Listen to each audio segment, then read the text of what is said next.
And away they go from that 1400 metre mark. Sprinkles got out well. Humdinger, they're on the brakes for the moment, so Humdinger's going to set the pace as they go to the 1200 metre mark.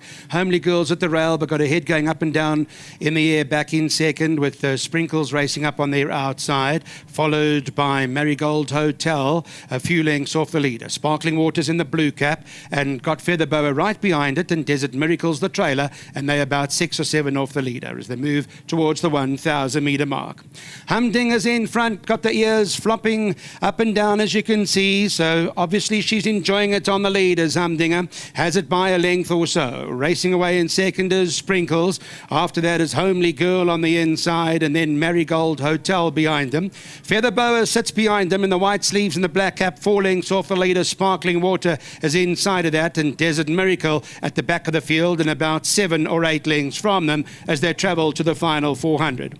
Humdinger the leader. Marigold Hotel now looks to move up and join her for company. Feather Boa's now on the chase. She's in the white sleeves and the black cap. Sprinkles racing in behind that as they go past the 200. Marigold Hotel and Humdinger. Then Feather Boa is still about 2 lengths from the leader into the closing stages. Marigold Hotel. Humdinger fights back strong, and Feather Boa is on the stand side as they go down to the wire again. And again a 3-way call. Humdinger's on the inside. Marigold Hotel and Feather Boa on the stand side was running on strongly late though.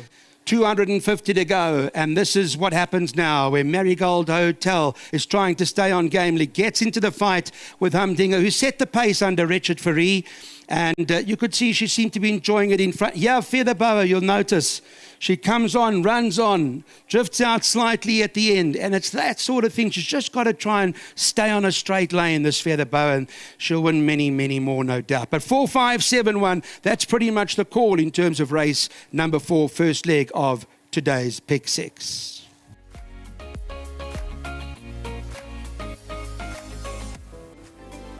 Right, so here we are, race number 4, and what a win here by Humdinger. And I watched Mike interviews earlier in the day. He did say this is the right one for the race here, and she's in such fantastic form. Well done to all of the owners here, Ridgemont Highlands, and Richard Fourie. What can we say about this man at the moment?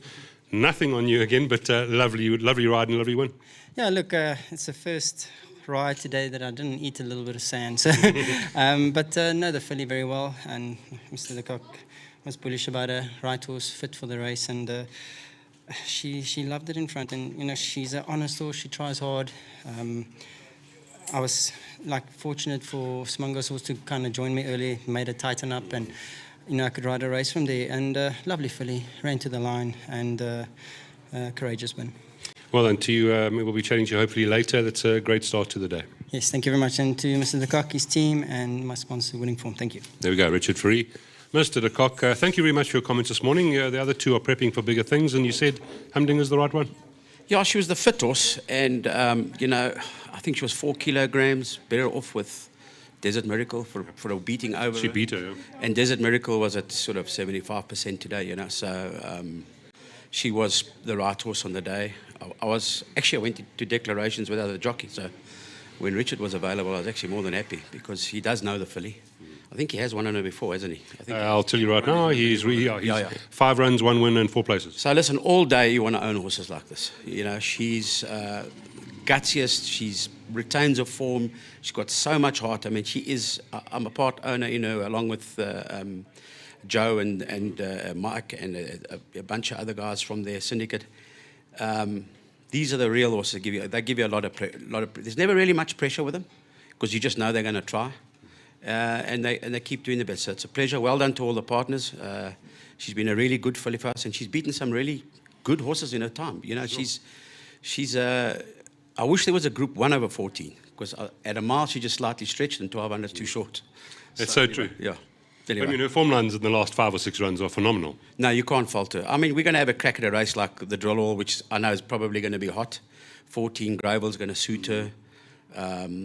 It's a really good race. Let's hope she gets a draw.